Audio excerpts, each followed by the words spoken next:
সবাই জানেন আগামী 19শে জুলাই বাংলা সাহিত্যের অন্যতম শ্রেষ্ঠ প্রতিভা দ্বিজেন্দ্রলাল রায়ের 163তম জন্মদিবস।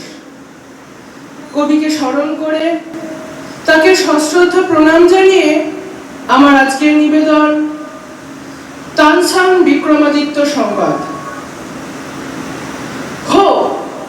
বিক্রমাদিত্য রাজার ছিল নবরত্ন 9 ভাই, আর তানসান মহা ওস্তাদ এলেন তাহার সভায়। অর্থাৎ আসতেন নিশ্চয় তানসান বিক্রমাদিত্যের কোর্টে, কিন্তু দুঃখের বিষয় তখন তানসান জন্মাননি কোমোটে। তা দিন তাকি ম্যাও ম্যাও ম্যাও। যা হোক এলেন তানসান কলিকাতায় চড়ে রেলের গাড়ি, আর হুগলির ব্রিজ পার হয়ে উঠলেন বিক্রমাদিত্যের বাড়ি। অর্থাৎ উঠতেন নিশ্চয়, কিন্তু রেলপুল তখনও হয়নি, আর বিক্রমাদিত্যের ছিল অন্য রাজধানী উজ্জয়িনী। তা দিন তাকি ম্যাও ম্যাও ম্যাও।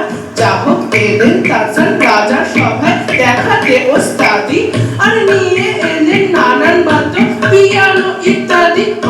অর্থাৎ আনতেন নিশ্চয়, কিন্তু গেল হঠাৎ দৃষ্টি, হয়নি গো তানসানের সময় পিয়ানোরই সৃষ্টি। তা দিন তাকি ম্যাও ম্যাও ম্যাও। যা হোক গাইলেন তানসান এমন